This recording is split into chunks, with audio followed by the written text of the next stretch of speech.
Olá, aqui é Edward Schmitz e bem-vindo ao episódio número 26 de Vida nos Trilhos, um podcast com uma dose semanal de desenvolvimento pessoal e tudo o que pessoas de alta performance fizeram para atingir seus sonhos e realizar suas metas. Lembre-se, você é a média das 5 pessoas com as quais mais convive. Então junte-se a esse time de pessoas com realizações fantásticas para começar sua semana em velocidade máxima rumo aos seus sonhos. E junto comigo hoje para apresentar o podcast está Jefferson Pérez. E aí, Jefferson, eu acho que a gente tem novidade de novo, não é mesmo? Sim, exatamente. Hoje nós temos uma entrevista com o nosso querido amigo Rudy Reis. Conhece ele, Edward? Eu conheço o Rudy Reis, afinal de contas fui eu que convidei ele, sabe? Ah, muito bem. Mas explica aí, quem que é o Rudy Reis? Então, o Rudy Reis, ele já foi comissário de bordo, ele já foi jogador de futebol e ele também trabalha agora nas embaixadas. Ainda vamos falar um pouquinho aí sobre as embaixadas e ele também é empreendedor. Então, Rudy, seja bem-vindo. Tá? Sinta-se em casa, a casa é sua e a pergunta de sempre, a vida está nos trilhos? Boa noite, pessoal. Primeiramente, agradeço o convite, me sinto muito honrado de estar aqui com vocês, compartilhando um pouco das minhas experiências pessoais. Espero realmente agregar muito valor a esse projeto de vocês, Vida nos Trilhos. E seguimos, né? Seguimos equilibrados, né? Nos trilhos, com certeza, sempre. Essa é a luta diária, né? A gente procurar ficar nos trilhos. Mas então vamos lá, Rudy, eu quero começar do começo, bem do começo. O Rudy pequenininho, o Rudy criança, como foi aí a influência dos seus pais no Rudy que é hoje? Como é que começou tudo aí? Fala um pouquinho da sua infância, do seu início lá de vida, depois também você pode falar um pouco como você está hoje, sua idade, enfim, né, para o pessoal ir se situando. Vamos lá então. Bom, eu sou natural de Goiuerê, uma pequena cidade que fica localizada no interior do Paraná, no noroeste, mais especificamente, próximo de Campo Mourão, Maringá. Nasci nessa pequena cidade, mas aos 2 anos de idade eu já me mudei com a minha família para Curitiba, né? E aqui eu realmente me desenvolvi, foi aqui que eu fiz amigos, que eu realmente assim, me construí como pessoa, né? Tive uma infância entre indas e vindas, né, de Curitiba para Goiuerê. Esporadicamente nós retornávamos para Goiuerê para passar alguns feriados, né, para visitar a família. E foi muito bom porque a cidade do interior você tem mais liberdade, então eu tive uma infância regada a muita brincadeira na rua com os meus primos, saía cedo, voltava à noite. Isso tudo me trouxe uma autonomia, uma independência, né, uma coragem de me jogar no mundo, né, isso para hoje, já adulto, eu vejo o quanto isso foi importante para o meu desenvolvimento, né? Infelizmente, essas novas gerações não têm mais essa liberdade, né? Essa possibilidade de, por exemplo, uma criança com 4 anos de idade sair livre na rua, sozinho, né? Para se divertir, subir em cima de árvore, jogar bola na rua, brincar de esconde-esconde, né? Aquelas brincadeiras que... Da minha época, principalmente, então. Também. Então, assim, foi graças a essas indas e vindas, né, de Curitiba para Goiuerê que eu pude ter esse balanço, né, de uma vida mais ativa, de uma cidade grande, e também de uma vida mais pacata, do interior, né, e eu digo que ambas tiveram uma importância muito grande no meu desenvolvimento. Sempre fui muito proativo, desde criança. Mas os meus pais nunca tiveram muito trabalho comigo, né? Porque apesar de proativo, eu não era uma criança muito arteira. Eu era mais criativo, né? Eu era que puxava a fila, eu era aquele líder nato, né? Eu inventava as brincadeiras, eu sugeria, né, as brincadeiras ali na infância. Então, e sempre de forma muito sadia, muito saudável, né? Na escola, eu nunca fui, até hoje, sabe? Eu nunca fui muito de sistemas. Eu nunca me enquadrei muito bem com sistemas, então tive alguns percalços nesse período aí de escola. Digamos que a autoridade era algo que te deixava meio assim, né? Me desafiava, sabe? Quando me desafiam, sabe, era complicado. Mas assim, a minha expressão sempre foi para a vida. E eu percebo que o sistema educacional, sem uma crítica, né, muito incisiva, mas ela limita um pouco crianças que voltam à sua expressão para a vida, né? Porque você tem que pertencer você tem que ter um padrão. Eles já incutem em você ali aquela questão de que você tem que estudar, seguir um padrão, querem enquadrar a gente desde o começo, né? Mais ou menos isso, né? Te moldar. E eu nunca fui muito desses de seguir muito esse tipo de norma, sabe? Então, acho que talvez o trabalho maior que os meus pais tiveram comigo foi nesse período de escola. Ô Rudy, nessa etapa aí, quando você era criança, quem que você acha que te influenciou mais, o pai ou a mãe? Quais são os traços, assim, do Rudy, a personalidade, assim, o que você acha? Eu acho que foi a mãe. Acredito que foi a minha mãe. O meu pai, ele até hoje, ele é um estudioso, uma pessoa que se formou em 5 faculdades, doutor, advogado, né? Então ele sempre prezou a educação, ele veio de um contexto muito sofrido, retirante do Nordeste, batalhou muito quando criança e venceu na vida de forma muito nobre. Ele sempre viu o estudo como realmente um caminho, né, um caminho para que nós tivéssemos realmente uma vida nos trilhos, né? E ele prezou muito isso, tanto para mim quanto para os meus irmãos. A minha mãe já foi um pouco diferente, né? A minha mãe já não era uma estudiosa, mas se formou, né? Ela é uma pessoa muito sábia, só que assim, ela sempre foi muito extrovertida. O meu pai era mais introvertido. E na escola eu esbanjava, né, isso daí, até demais. Então, acredito que a influência da minha mãe foi muito maior nesse período da infância. E como surgiu? Eu conheci você lá no Meet Tribe, né? E logo já vi que, né?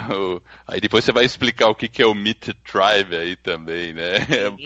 Foi bacana. E o Rudy já liderando lá, já coordenando todos o evento, um evento muito bacana. Mas o que você ia perguntar, Jefferson? Não, porque a gente falou que ele é um ex-jogador, né? Então como que foi aí a questão da carreira aí na área do futebol? Conta pra nós aí um pouquinho. Legal. Bom, eu não me considero um ex-jogador. Eu estou em atividade ainda, retornando agora, né? Quebrando todos os paradigmas. Um jogador com 31 anos de idade, para muitos, né? Isso seria uma missão impossível, mas isso para mim, quem rotula é o mercado do futebol. Então eu quero quebrar isso, né? Porque um jogador ele não pode ser considerado velho aos 25 anos de idade, como muitos aí ficam à margem disso. E o meu projeto hoje, eu tenho 2 projetos paralelos no futebol. Um é uma metodologia que nós estamos desenvolvendo, eu estou desenvolvendo juntamente com o Wagner Westphal, que também foi um dos entrevistados aqui de vocês. Grande Wagner. E a gente, eu me uni a ele.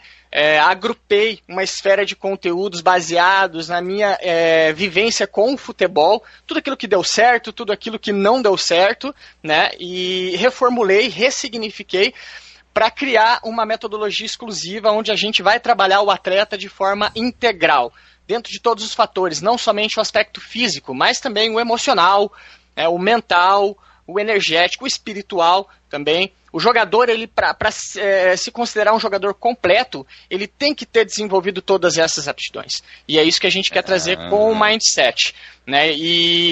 O outro projeto paralelo, eu vou validar esse método em mim mesmo. Então a meta é me preparar durante um ano, para que nesse período eu me desenvolva dentro dessa metodologia e volte a jogar profissionalmente, quebrando todos os paradigmas, mostrando para aqueles atletas que finalizaram a carreira aos 22 anos de idade, porque realmente nesse período, nessa faixa etária, é um momento muito decisivo para o atleta, porque se ele já não estiver fazendo parte do plantel de uma equipe, ele já começa a sentir aquela pressão, a pressão social, a pressão da família, a pressão da sociedade, né? Tipo, caramba, e agora? O que eu faço?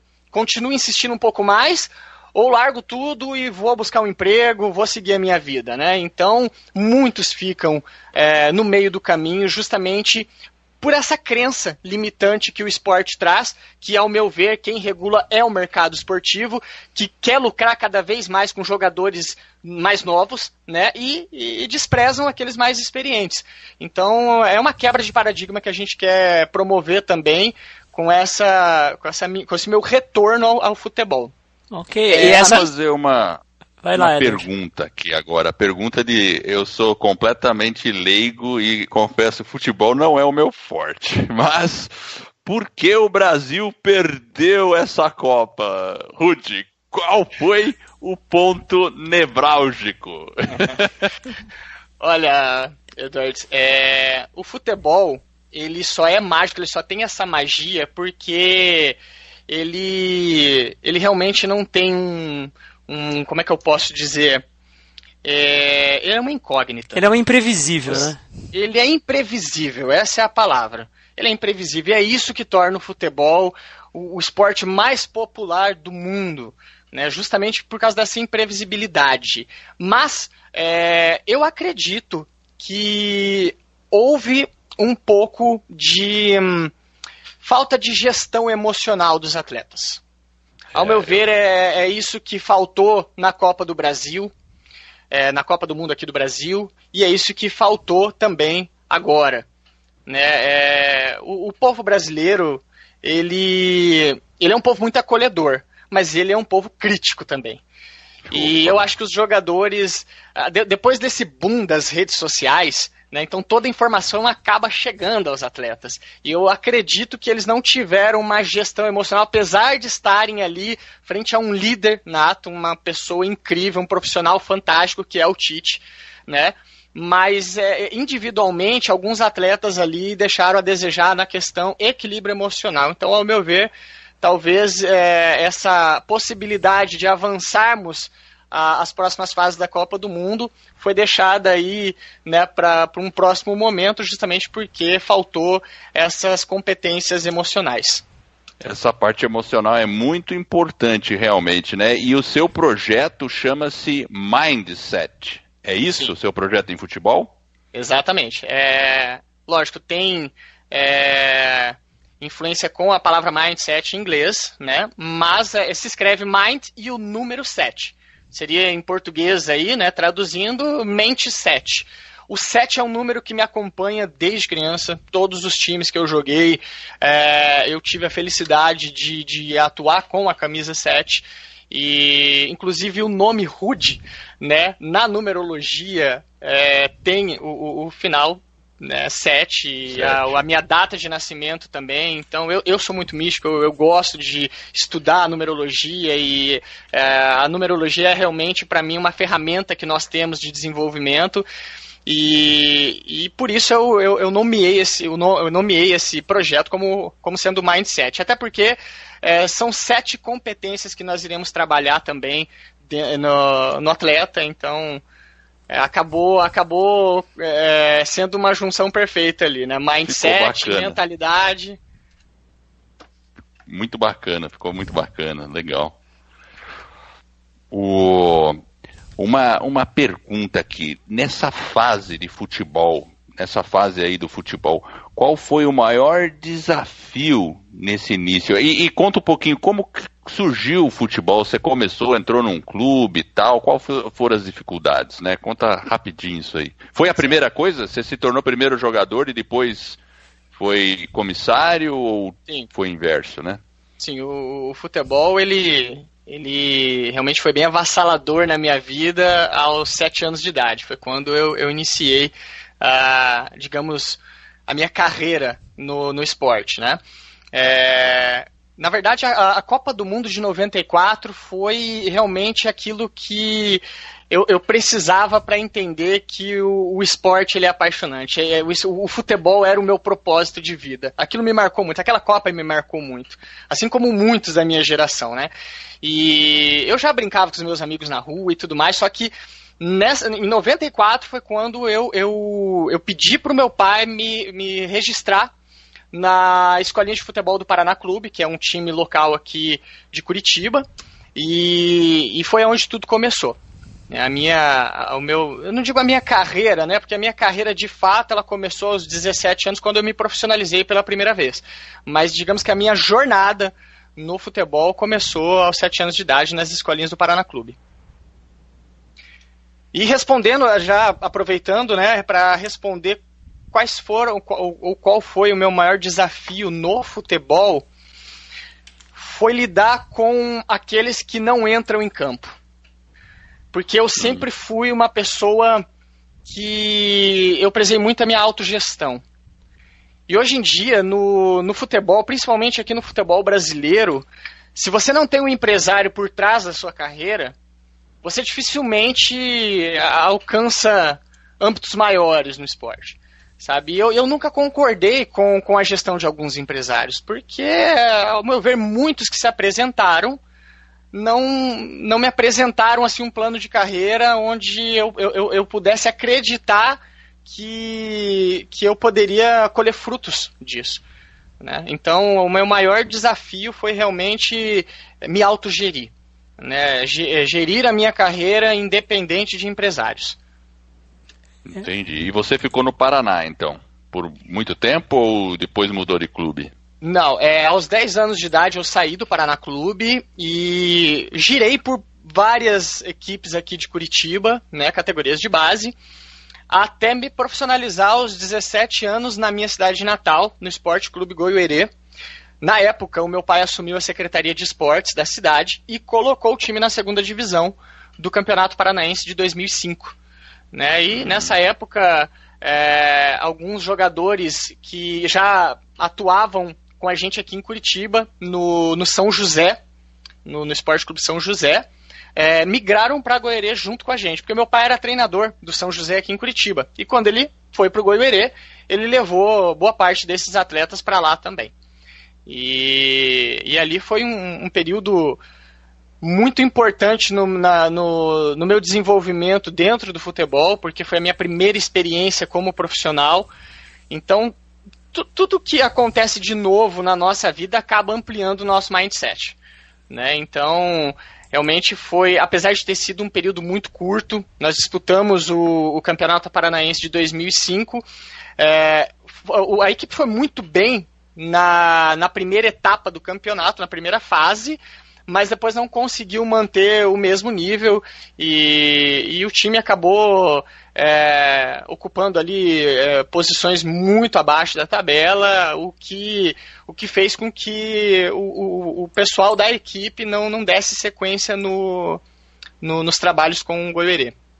E durante toda essa trajetória aí, sua como jogador, talvez aí mais como comissário, provavelmente em alguns momentos, Rudy, você deve ter se sentido assim que a sua vida estava um pouco confusa, talvez fora dos trilhos, assim. O que você fez, assim, o que você faz nesses momentos para tentar perceber que ela está fora e falar, putz, eu preciso voltar aqui para os trilhos? Como que é isso? Olha, nesse período em que eu me profissionalizei no Esporte Clube Goiuerê e logo em seguida eu digo que eu tomei a decisão mais importante da minha vida. Na verdade, eu estava com duas opções nas minhas mãos. Uma era de permanecer no Brasil, continuar arriscando a minha carreira aqui, né, tentando algo aqui no Brasil e possivelmente também entrar numa faculdade, me formar, ou então me mudar para a Inglaterra. Ir para um outro país, onde provavelmente, né, o meu feeling era de que se eu chegasse num outro país me apresentando como um brasileiro, eu teria vantagens, né, justamente por ser brasileiro, né, o brasileiro, ele, claro, em qualquer lugar do mundo, ele é respeitado pelo futebol.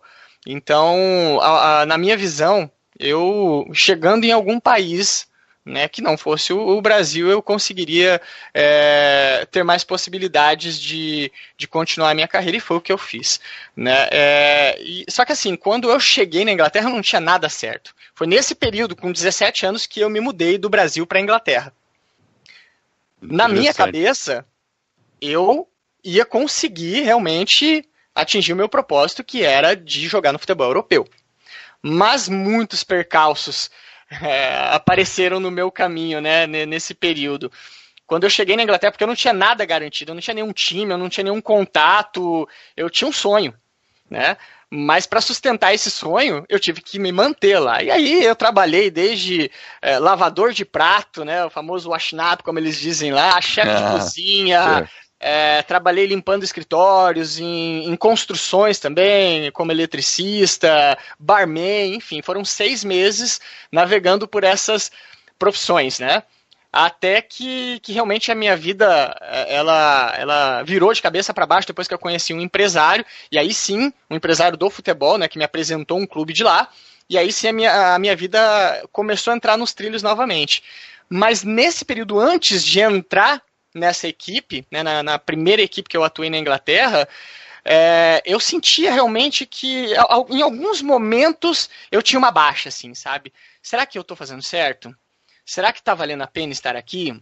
Será que realmente todo esse sacrifício, no final ele vai valer a pena, vai me trazer uma recompensa? Então havia esses questionamentos. Eu procurava me comunicar muito com a minha família, porque na época eu ainda não tinha uma inteligência emocional bem aguçada, e eu dependia da experiência dos meus pais, né, do conselho dos meus pais. Então eu recorria muito a eles nesse período, que me incentivaram muito, principalmente o meu pai. Principalmente o meu pai, me deu todo o suporte, desde o suporte emocional ao suporte financeiro, né? É óbvio que eu não gostava muito de recorrer ao suporte financeiro, porque naquela época a Libra era 6 por 1, então era até injusto, né? Eu estar lá no país sendo sustentado pelos meus pais com o câmbio dessa forma, né? Era incompatível. Então eu tive que ir à luta, né? E para isso, como eu nunca tinha trabalhado no Brasil a não ser com o futebol, para isso eu recorri ao meu pai, que me deu muita força, me deu muito apoio, me dizendo que a vida era assim mesmo, ele já tinha passado por tudo isso também, e que aprendeu muito. Cada profissão é muito valiosa, você consegue tirar um insight, você consegue se desenvolver por meio delas, você consegue masterizar ali aptidões que talvez somente em uma profissão você não consiga. Então, esse suporte familiar foi de suma importância para a minha permanência na Inglaterra. Bacana mesmo, essa questão de toda profissão é nobre, né? E com tudo a gente aprende, você se desenvolve na tarefa mais simples até a mais complexa. E isso é muito bacana. E eu acho que assim, você também teve que desenvolver, você era novo, estava com 17 anos, certo? Sim, 17 para 18 anos. 18, novo lá, sozinho, tendo que desenvolver um mindset. Eu fico pensando, o que passava naquela cabeça ali e tal, né? Agora, você ficou quanto tempo lá na Inglaterra depois? Aí achou o empresário tal, ficou mais algum tempo lá? Como é que foi isso? Fiquei mais 3 anos e meio morando no Reino Unido. A história com esse empresário foi bastante interessante, porque eu trabalhava num restaurante nessa época, e assim que terminava o meu expediente, eu pegava a minha mochila, a minha bola, e ia pro Hyde Park, que é o parque mais famoso ali de Londres, e ficava treinando por ali, né? E foi ali que eu conheci realmente esse empresário, que achou bastante interessante os meus movimentos ali, os movimentos que eu executava, a criançada que se aproximava ali cada vez que eu ia treinar, e me convidou para fazer um teste numa equipe que fica localizada numa região metropolitana de Londres. A cidade se chama Amersham e o time é o Amersham Tower Club. No primeiro dia que eu fui fazer uma avaliação, o pessoal já se identificou muito com o meu futebol e me contrataram, e a partir disso a minha vida realmente ela mudou. ela mudou da água para o vinho, assim. Eu comecei a ter mais suporte financeiro, vindo desse empresário, vindo do clube, né? Eu realmente estava executando aquilo que eu de fato fui para fazer, que é jogar futebol. Então, foi um momento muito especial na minha vida. Que legal, né? Isso mostra que, às vezes, a gente tem que insistir, certo? Tem que continuar naquele caminho, perseverar, né? Exato. Eu acho que isso é uma... Agora, claro, os desafios continuaram, né? Continuaram. Você continuou sendo desafiado o tempo todo, né? Até hoje. Daquele período em diante, a vida para mim foi sempre um desafio e os desafios me motivam. Eu sempre tomo os desafios como um motivador, né? Uma ferramenta de motivação, de automotivação. Eu fiquei jogando nessa equipe do Amersham por 1 ano. E o time no começo ele apresentou muitos resultados, eu vinha fazendo uma campanha excelente também, e aquilo estava sendo muito bem visto pela diretoria do clube. Porém, na segunda metade da competição, outros brasileiros acabaram entrando no clube também, e não foram muito bem. Foram pessoas que ajudaram o time até o momento, mas a gente acabou não conseguindo. Era uma briga de egos, na verdade, né? O brasileiro tem muito isso, né? De um querer se destacar mais que o outro. E eu me incluo também nessa briga de egos. Nessa época eu ainda não sabia domar o meu ego, então realmente ficava uma disputa interna entre os brasileiros, e isso, obviamente, que prejudicou os resultados da equipe. E foi então que esse empresário que me levou até esse clube acabou finalizando o contrato comigo, com o clube, e eu tive que também, nesse período, deixar a equipe do Amersham. E desse momento em diante, dessa ruptura, né, da quebra de contratos em diante, foram assim, meses muito desafiadores na minha vida, muito desafiadores. Porque eu já não queria mais me submeter a trabalhar em outros empregos que não fosse o futebol, né? E fiquei durante muito tempo tentando ingressar novamente em uma equipe, mas esbarrando em várias burocracias, como por exemplo a de documentação. Era muito difícil para mim arrumar um clube na Inglaterra sem documentação. Porque na época que eu joguei no Amersham, eles me deram um visto de trabalho, eu pude ficar legalmente no país, né, atuando como um profissional, mas depois disso, assim que a gente finalizou o contrato, o visto também se encerrou. E foram períodos bem complicados, assim, porque eu acabei entrando numa pré-depressão, né? Eu não digo que foi uma depressão, mas foi algo que me deixou realmente muito debilitado.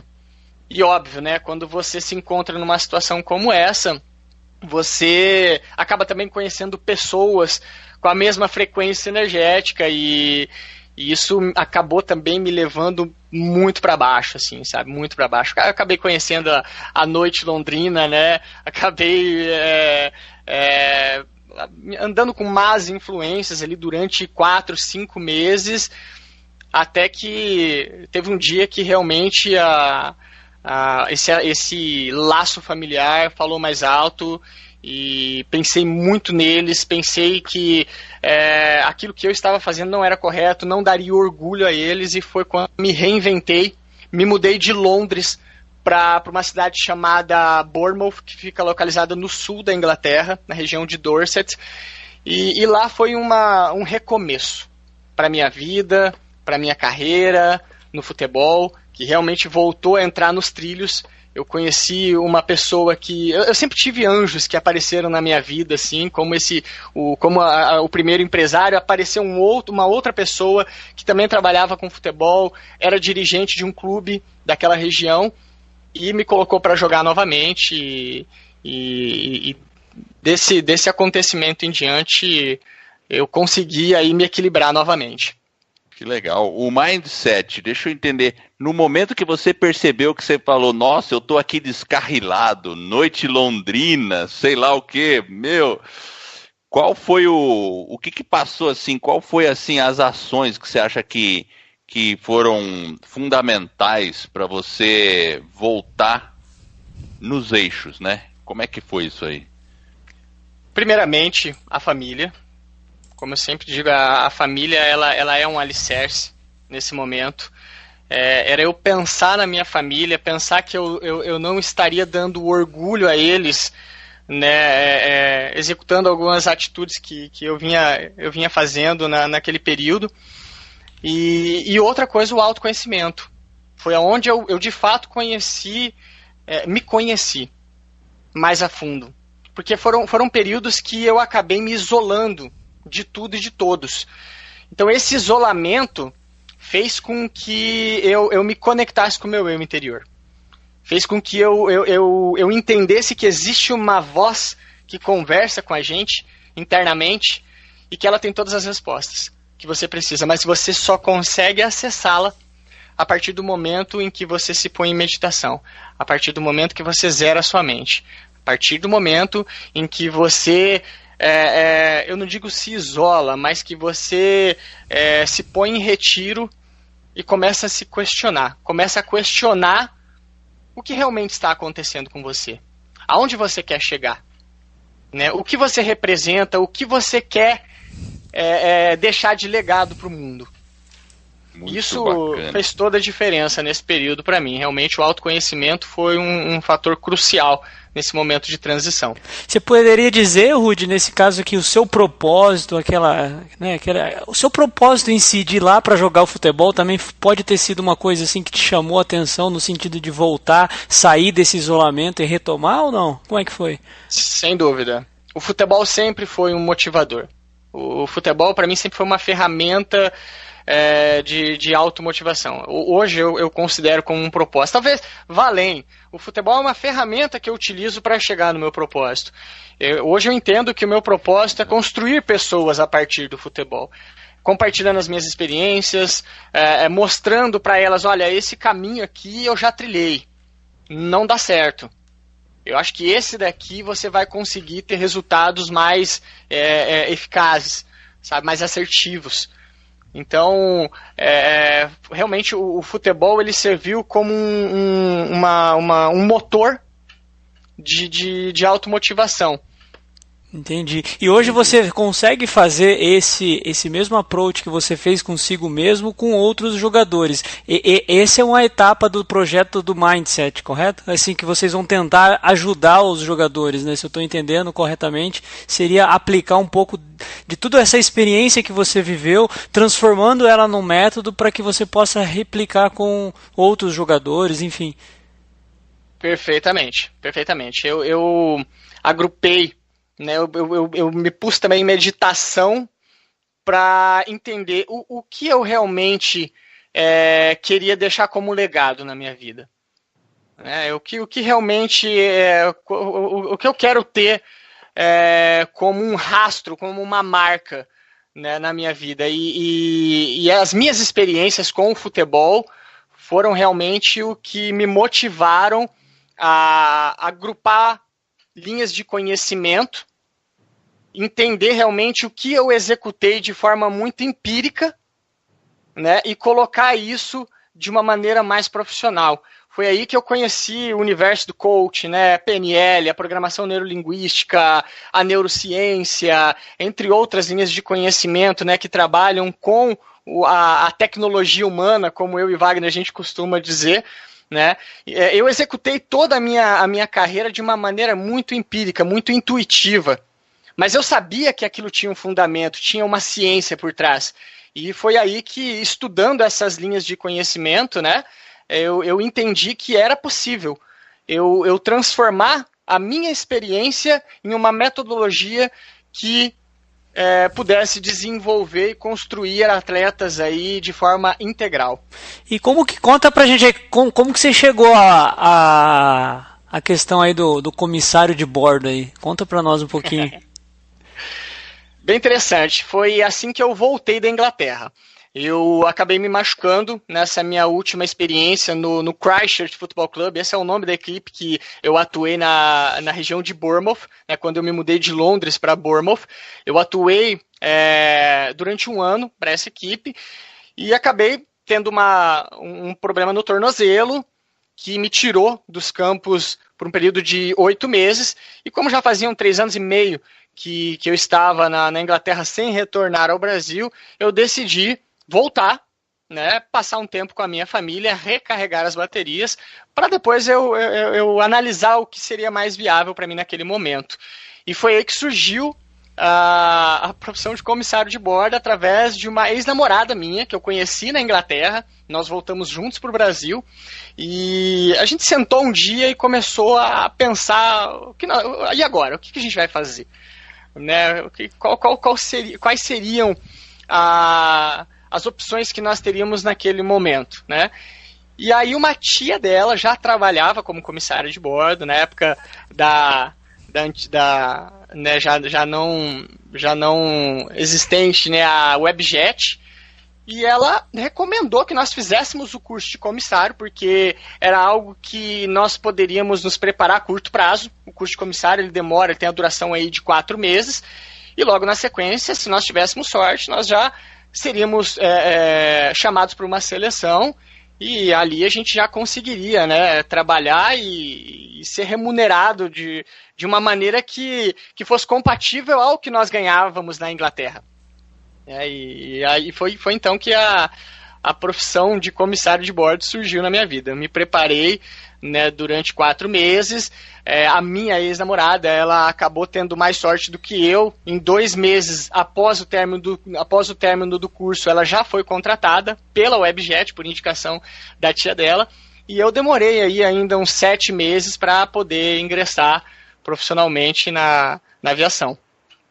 Legal. E ficou quanto tempo na aviação? Viajou bastante, provavelmente, né? Viajei bastante. Foram 3 anos. 3 anos trabalhando na TAM, linhas aéreas. E qual o maior desafio lá na TAM, como comissário? Me reinventar. Me reinventar.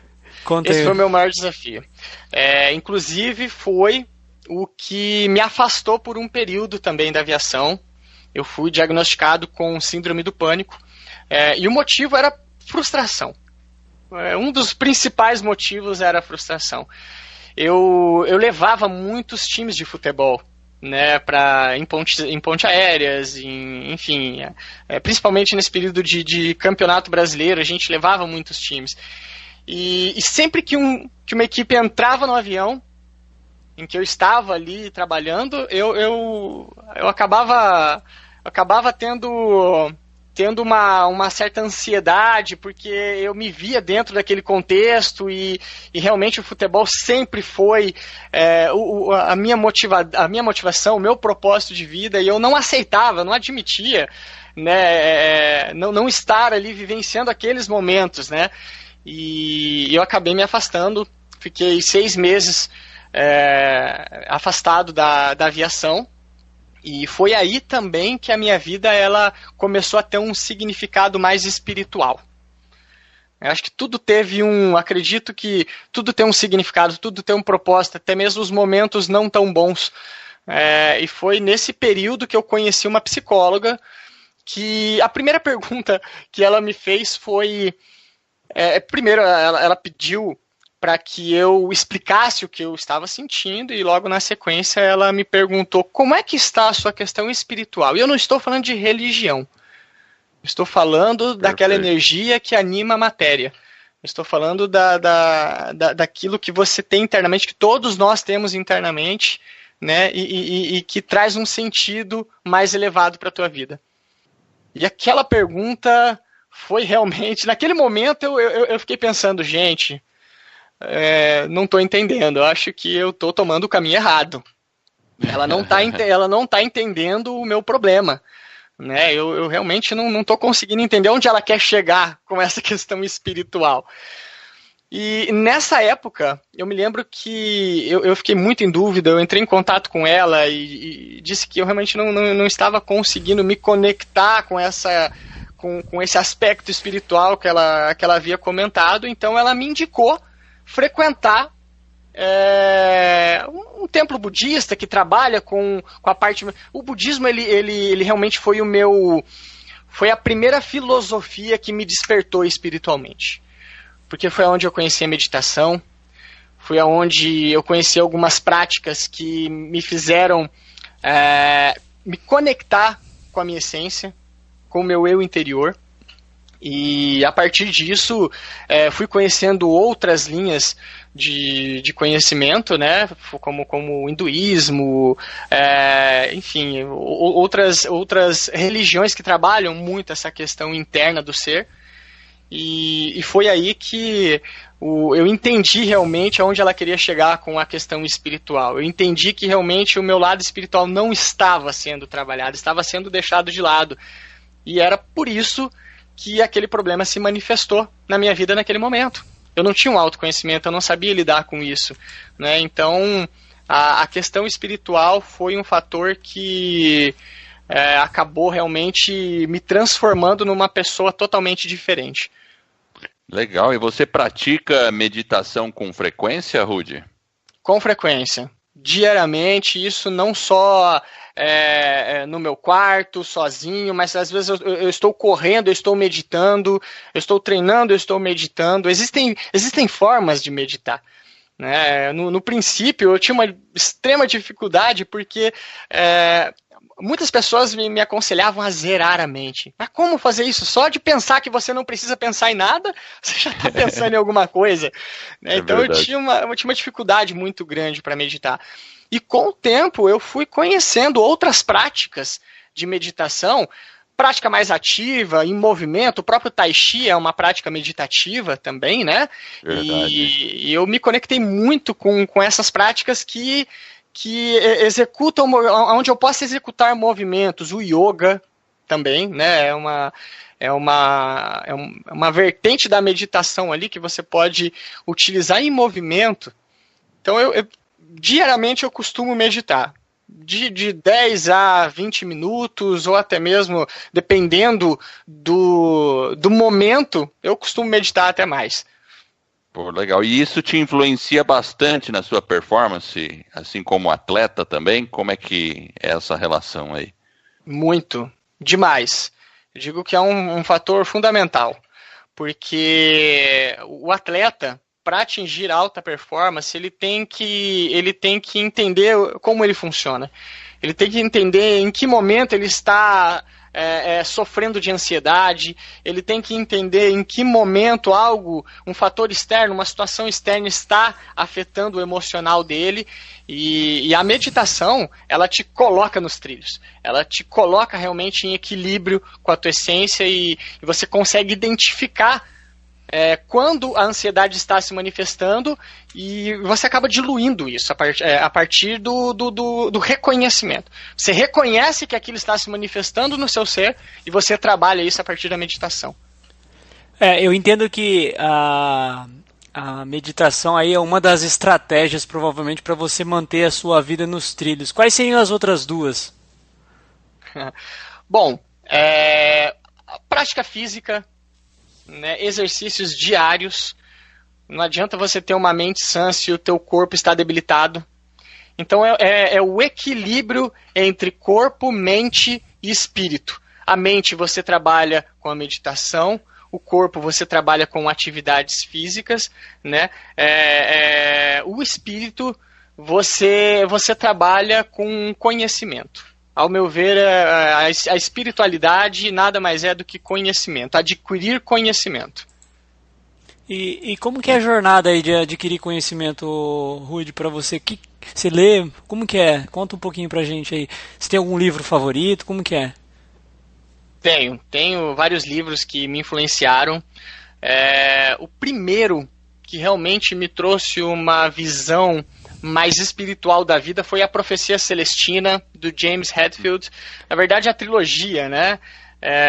A Profecia Celestina, a 11ª Profecia, o Segredo de Shambhala, e depois ainda ele lançou uma outra edição, que é a 12ª Profecia, que conta sobre essa transição planetária, né, que houve em 2012, em que muitas pessoas, as mais sensíveis, se despertaram realmente para um propósito mais espiritual. Eu me incluo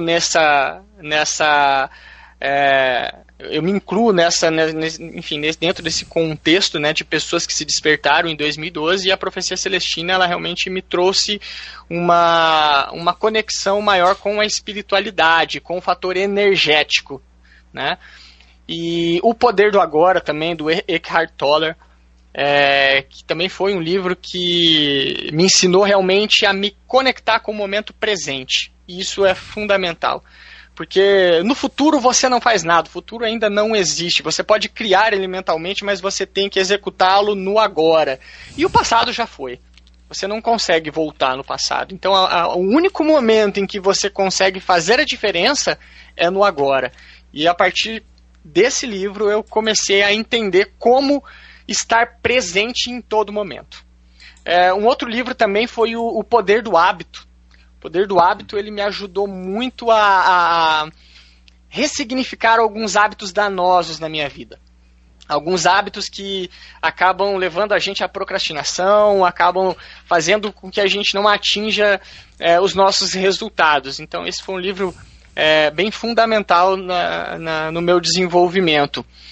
Um outro livro que eu poderia citar Ética e Vergonha na Cara, ainda mais nesse momento, né, dos professores Mário Sérgio Cortella e Clóvis de Barros Filho. Eu sempre fui muito ligado a essa questão ética, inclusive a ética, ela é um dos pilares do mindset, da nossa metodologia. Para tudo se cabe a ética, né? Então esse livro ele realmente foi um divisor de águas na minha vida, e muito do conteúdo desse livro contribuiu para a formatação desse pilar da ética no projeto Mindset. Um outro livro que talvez ele nem seja encontrado facilmente é A Psicologia do Êxito, do Alberto Montalvão. Ele fala muito sobre o energismo, né? Ele fala muito sobre a automotivação, sobre essas questões que acabam fazendo toda a diferença na nossa vida, né? Porque para você executar qualquer coisa, você tem que ter uma motivação, você tem que ter um motor que faça com que você se movimente. E esse livro me trouxe todo esse conhecimento. O último que eu poderia citar aí, até para lembrar do nosso mentor das embaixadas, o Flávio Augusto da Silva, é o Geração de Valor, né? Isso para quem quer empreender, para quem quer realmente quebrar alguns paradigmas da sociedade, alguns paradigmas danosos, né? Que acabam limitando a nossa vida, o nosso conhecimento. Então, Geração de Valor é um livro que eu também recomendaria. Como que entrou aí a questão do Flávio Augusto, da Geração de Valor aí na sua vida? De uma forma muito sincronística, como tudo, né? Eu tenho um amigo chamado Leonardo. Ele conhecia os primeiros líderes de embaixada aqui de Curitiba.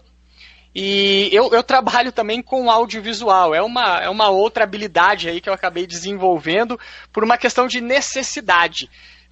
Eu comecei a ter a necessidade de compartilhar conteúdo na internet. E para isso eu dependia do audiovisual. Como o audiovisual é um trabalho muito caro, não é sempre que a gente encontra profissionais acessíveis, eu falei, quer saber, eu já aprendi tanta coisa na minha vida, essa vai ser mais uma delas. E acabei começando a trabalhar com audiovisual, fiz alguns trabalhos nessa área, e fui convidado pelo Leonardo para gravar esses encontros das embaixadas. Na época, era ainda dentro de um formato de palestras. A gente conseguia atrair ali um público de mais ou menos 100 empreendedores a cada quinzena, né? Trazíamos referências do empreendedorismo para falar sobre os cases de sucesso deles, né? E o meu trabalho era filmar esses encontros. E foi ali que eu me conectei realmente com a história do Flávio Augusto, foi ali que eu me conectei realmente com o empreendedorismo, foi onde eu entendi que eu sempre empreendi na minha vida, mas de uma forma muito empírica, e depois das embaixadas, desse movimento das embaixadas, eu consegui ter uma consciência empreendedora mais aguçada, né, a partir de várias referências, né, que o Geração de Valor traz, a própria plataforma do Meu Sucesso, né, que representa as nossas embaixadas, e foi a partir disso que eu acabei me tornando um líder de embaixada no início desse ano, após o evento Powerhouse, que é promovido pelo Flávio Augusto da Silva. Todo ano ele promove esse evento em São Paulo, e eu participei desse evento, tive a oportunidade ainda de conhecer o Flávio pessoalmente, e desse encontro em diante, o Flávio definitivamente se engajou nesse movimento, apoiou a causa, e foi aí que a gente acabou dividindo os líderes de embaixada, porque na época eram 8 líderes que coordenavam as reuniões aqui quinzenalmente em Curitiba, né? Dentro desse formato de acolher 100 pessoas dentro de uma sala de cinema, trazer referências. Mas para o Flávio, esse movimento ele devia ser mais intimista, para que todos pudessem ter a possibilidade de compartilhar suas experiências, de falar sobre empreendedorismo, se desenvolver, né? E aí a gente foi realmente formando os pilares desse movimento, que é network, conexão entre pessoas, conhecimento e formação de novos líderes. Líderes que assumam o papel de protagonista na sociedade através do empreendedorismo. Ao nosso ver, o empreendedorismo é a salvação, né? Hoje em dia, 70% dos empregos gerados no nosso país vem do empreendedorismo. Então, quanto mais pessoas tendo esta visão empreendedora, mais a gente consegue trazer benefícios para a nossa sociedade, por meio do conhecimento empreendedor. Eu acho esse trabalho aí do Flávio Augusto, o trabalho que é desenvolvido aí também pelas embaixadas, promovendo aí o empreendedorismo, é realmente a salvação para o Brasil, para a nossa sociedade aí, com geração de riqueza para as pessoas. E não só riqueza, né, mas conhecimento também. É verdade, conhecimento, e aquilo lá, né, compartilhar experiências, né, e a riqueza trocar ideia, também, né, se manifesta de várias formas, né, como qualidade de vida, enfim, né, de várias formas aí, né, com uma sociedade mais justa, né. Sem dúvida. O próprio projeto Mindset, ele foi incubado nas embaixadas.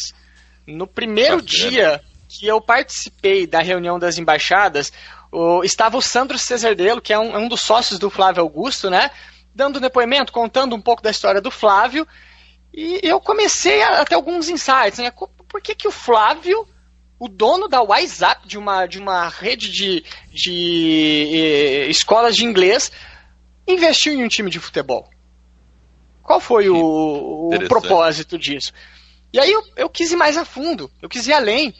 E foi quando eu entendi que realmente eu poderia usar a minha paixão, o meu propósito de vida, aliado a um outro desejo que eu tenho de construir pessoas, né, juntar tudo isso, com o empreendedorismo eu conseguiria transformar esse método em algo que eu poderia realmente reinvestir dentro desse trabalho e crescer com ele. Porque a gente sabe que por mais que a gente queira realmente trabalhar com causas sociais, se nós não tivermos recursos para manter os projetos, a gente acaba ficando no meio do caminho. E o empreendedorismo ele me trouxe essa visão de como realmente sustentar um projeto como esse, né? E foi graças ao Flávio Augusto e a esse movimento das embaixadas que hoje o Mindset existe, que hoje eu tenho esse outro lado mais empreendedor desenvolvido. Muito bacana, viu? O Rudy, se tiver uma área que você pode dizer assim, olha, essa área eu me considero um perito, nessa área eu domino, qual é a área que você diria que você é o cara? Acho que eu vou pegar todo mundo de surpresa agora, né? Porque eu acredito que vocês estão esperando que eu fale o futebol, né? Mas não. Relacionamento. Relacionamento, Legal. sem dúvida. Relacionamento foi o que realmente me privou de muitas coisas, porque o futebol é puro relacionamento, né? Existe o fator físico, o fator jogo ali, a competição, mas se você não souber se relacionar, você passa por dificuldades. Você trabalha, você treina com diferentes personalidades e você tem que se adaptar a isso. O mundo não tem que se adaptar a você que tem que se adaptar ao mundo. E se você não tiver bons relacionamentos, você não conquista nada. Porque ninguém faz nada sozinho. Então, eu digo que a minha vida ela foi baseada realmente em relacionamentos. Tudo que eu conquistei foi por meio de bons relacionamentos, de relacionamentos compensadores. Então, se eu pudesse enfatizar uma área que realmente eu domino e consigo fazer com destreza e excelência, é me relacionar com as pessoas. E criar os relacionamentos, né, Rudy? Eu lembro... Construir, né? O Meetup, você participou da organização, né? E parece Sim. que vai vir outro Meetup. Até pode dar uma palhinha. O que é um Meetup? É o Meet Tribe, na verdade, né? Tribe. Eu falei errado. É o Meet Tribe. O Meetup é outra coisa, acho, né? Não, mas a origem da palavra vem realmente do Meetup, porque nós também somos pessoas, o nosso grupo aqui da Casa Six, que você também conheceu no dia do Meet Tribe, são pessoas que estão muito conectadas com o Gabriel Goff. Eu não sei se vocês conhecem do movimento High Stakes, né? E ele promove alguns meetups. Exato. Onde o intuito é realmente conexão, relacionamentos, desenvolvimento pessoal, né? Alta performance. E a gente resolveu fazer aqui em Curitiba o Meet Tribe. O que seria o Meet Tribe? É o encontre a sua tribo. Porque nós acreditamos que a gente pertence a uma tribo de pessoas, né? Que estão falando de propósito, que estão falando de desenvolvimento, que estão falando de alta performance. Então, essa tribo se reuniu naquele dia em que nós nos conhecemos para justamente propagar essa mensagem de empreendedorismo, de alta performance, de desenvolvimento humano, de qualidade de vida. E nós, aqui da Casa Six, já tínhamos o intuito de realmente promover eventos nesse sentido aqui na casa, para construir pessoas, e foi aí que surgiu o Meet Tribe, né? O primeiro Meet Tribe foi há poucos meses atrás, e o segundo a gente já está planejando, porque o retorno foi muito positivo, né, do primeiro Meet Tribe. Então seria muito injusto da nossa parte não dar sequência nesse trabalho incrível, que realmente muitas pessoas foram impactadas com esse evento. Foi muito bom mesmo, o evento bem organizado, e eu tenho a minha canequinha aqui em casa. Sim, tá por aqui, tá do meu lado aqui, inclusive. Toda manhã a gente toma café na canequinha do Meet Tribe. É uma forma da gente resgatar esses valores que foram pregados aqui, né? Você tá tomando café na tua canequinha, você lembra ali, atrás da canequinha tem as três principais... os três principais pilares. Foram 3 palavras que nós decidimos em grupo o que representaria esse evento. E cada um sugeriu uma palavra, a gente chegou num consenso, que é conexão, inovação e evolução. Essas 3 palavras juntas, elas promovem um ressignificado, uma transformação na vida de uma pessoa. E está previsto, então, um Meet Tribe aí para esse segundo semestre de 2018, certo? Certo. Com um novo formato, onde a gente pretende trazer mais talks, como eu fiz com a nossa campeã mundial de Muay Thai, né? Que foi muito bacana. E realmente as pessoas puderam participar de forma mais efetiva, porque dentro do formato de palestras, é o palestrante compartilhando as suas experiências. E as pessoas acabam não tendo a oportunidade de perguntar ou compartilhar algo, pessoal. Então ali naquele momento, até você, inclusive, né, compartilhou uma experiência pessoal sua, né, Eduardo? Sim. E a gente quer realmente investir nessa questão de aliar o talk, que é uma coisa que realmente a gente acaba tendo um resultado muito positivo. A própria a nossa convidada acabou sendo patrocinada Exatamente, pelo lá no Malaquine, né, do The Rose. Então a gente entende que esse tipo de talk acaba trazendo frutos muito positivos, né? E criou-se conexões, né? Criou-se conexões. E também, obviamente, né, é um momento onde a gente possa trazer algumas referências na área do desenvolvimento humano, da inovação, da tecnologia, do empreendedorismo, né, para que a gente consiga ali abranger o máximo de conhecimento possível. Legal, bacana. Na sua área de atuação, ou nas áreas que você atua, Rudy, você já atuou em tantas áreas aí, você ouve alguma recomendação ruim e que você acredita que estão equivocadas? Bom, eu posso citar a questão do futebol, né, onde Perfeito. Muitas pessoas acabam limitando alguns atletas, e isso já corriqueiramente acontece comigo também, aonde, como eu disse, o mercado regula o fator idade no futebol.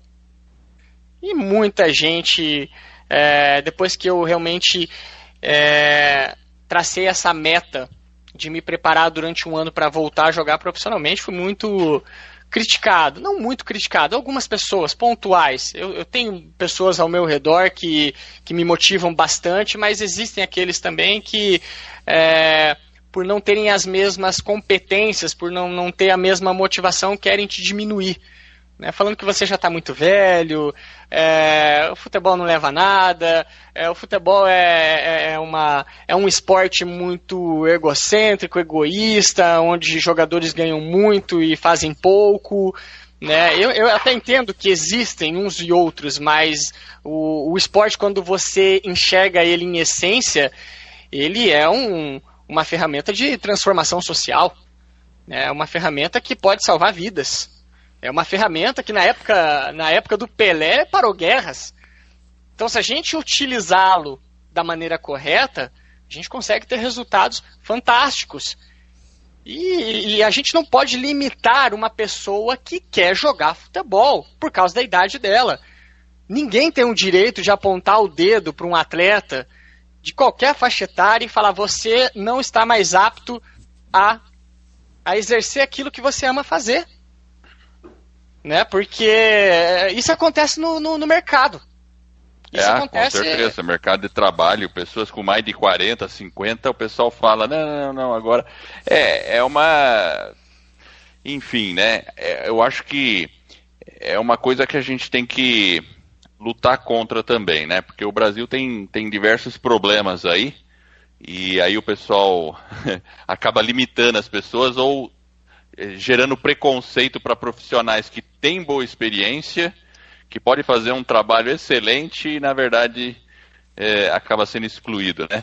Até tem aquele filme Um Senhor Estagiário, já viu esse filme? Fala sobre um cinquentão. Legal, já fica a sugestão. Não vi ainda, mas fica a sugestão. Um Senhor Estagiário. Tem até um post do Jefferson Pérez aí, que está com a gente, no seu site, né? Que fala justamente da pessoa com mais experiência tá entrando no mercado de trabalho, né? E é um filme muito bacana, é uma reflexão. Fala do mundo empresarial, mas pode se aplicar a qualquer profissão, né? Inclusive o futebol, né? Por que não? Exatamente. É uma questão cultural, ao meu ver. É totalmente cultural, né? E a gente precisa quebrar esses paradigmas para que a gente possa vivenciar uma nova forma de praticar o esporte. Com jogadores, sim, mais experientes, que mesmo aos 30 anos de idade estejam aí querendo ingressar no mercado esportivo, né? E por que não? Se a pessoa se sente apta a isso, é uma questão de crença. Se você acredita que você pode chegar, o teu único limitador é a tua mente, é a tua crença. É isso mesmo. Esse filme, inclusive, ele traz um pouquinho disso, né? A moça, ela é uma empreendedora, né? E ela traz justamente um pouquinho dessa questão do empreender, mas ser jovem, né? E aí ela começa a cometer alguns deslizes. Aí eu escrevi lá o artigo, mas com foco um pouco mais na liderança. Trazendo um pouquinho agora para o nosso dia a dia aqui, Rudy, Você está agora no Vida nos Trilhos, está falando para o mundo inteiro aí. Deixa uma mensagem para a gente aí. Qual que seria a mensagem aí que você deixaria para toda a nação? Busquem a melhora contínua, sendo 1% melhor a cada dia. Às vezes a gente tem essa necessidade, essa ansiedade de querer conquistar tudo de uma vez. Não tem a paciência, a resiliência de esperar o processo da vida. Então, se todo dia você acordar pela manhã, ter os seus rituais e buscar se desenvolver, nem que seja 1%, nem que você leia uma página de um livro, mas que aquilo impacte você, você já está atingindo o teu propósito, você já está se desenvolvendo. A vida é evolução.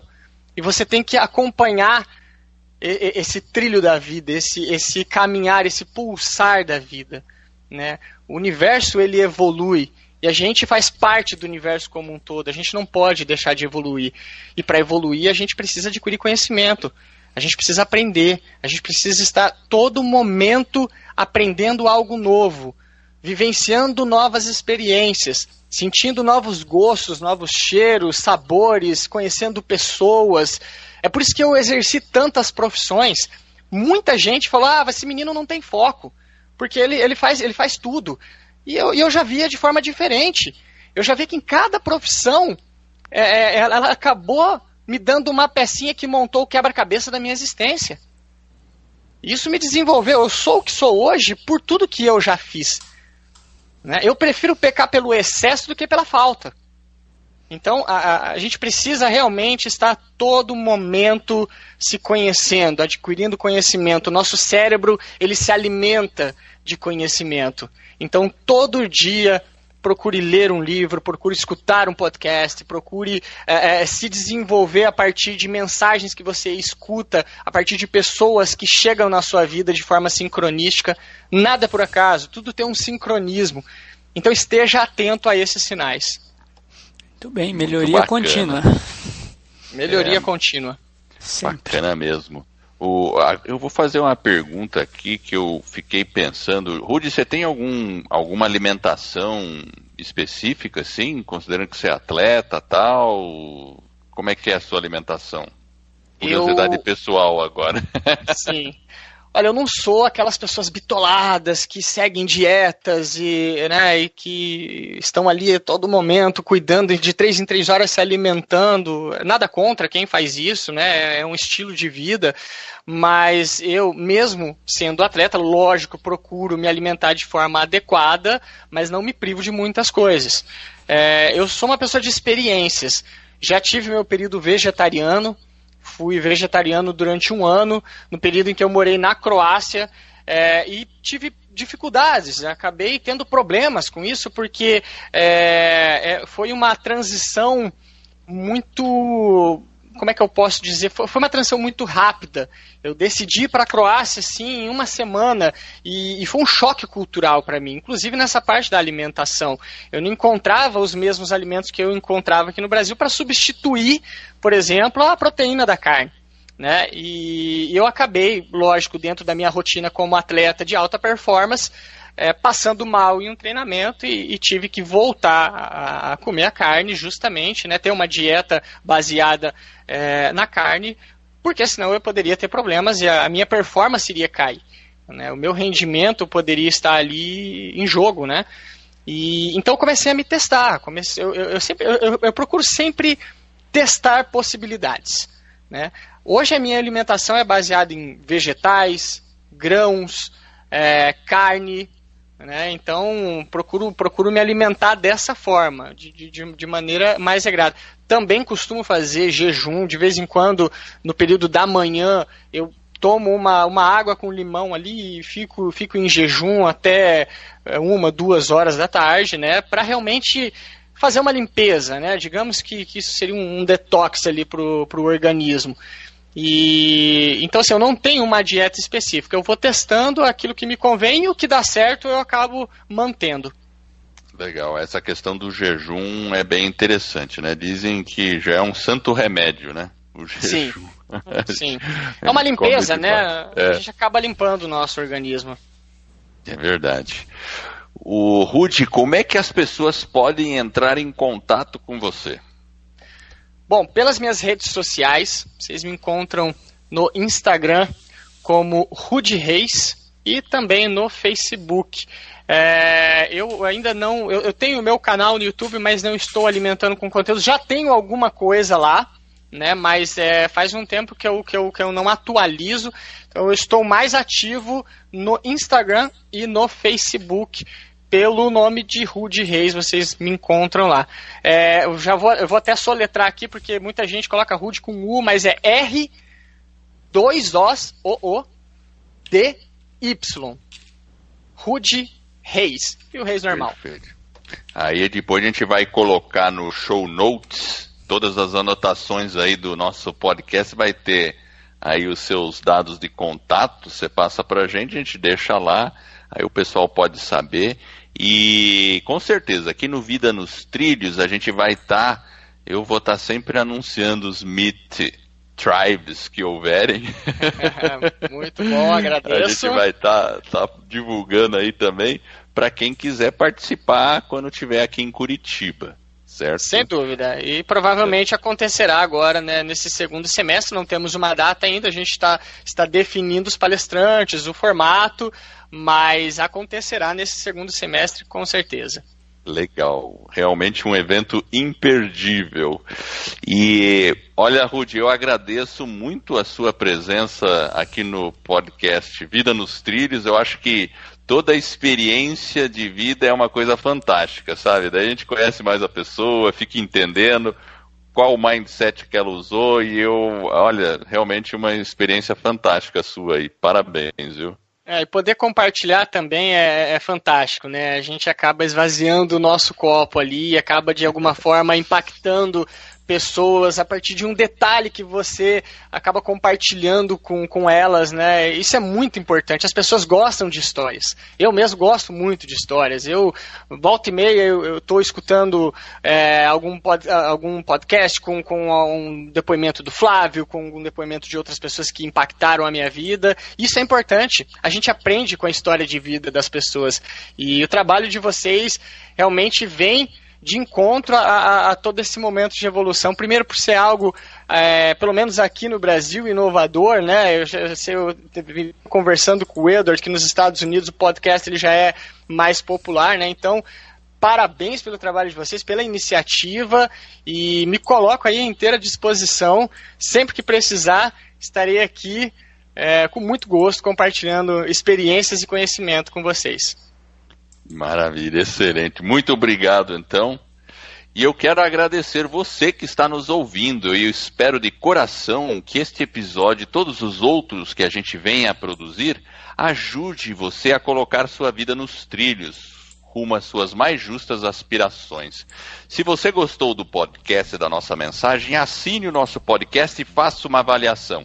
Se for de 5 estrelas, eu, o Jefferson e o Rudy ficaremos honrados. Esse suporte vai permitir que o podcast ganhe reconhecimento e atinja o maior número de pessoas. E com isso, nós estaremos ajudando outras pessoas a ficarem no comando de suas vidas. E este é um movimento que se inicia. Entrem no nosso site www.vidanostrilhos.com.br. Lá vocês encontrarão todas as informações, os livros que o Rudy comentou e também os contatos dele para vocês poderem conversar eventualmente com eles. Eu agradeço a audiência e por essa jornada que está apenas no começo. Vida nos Trilhos, você no comando da sua vida.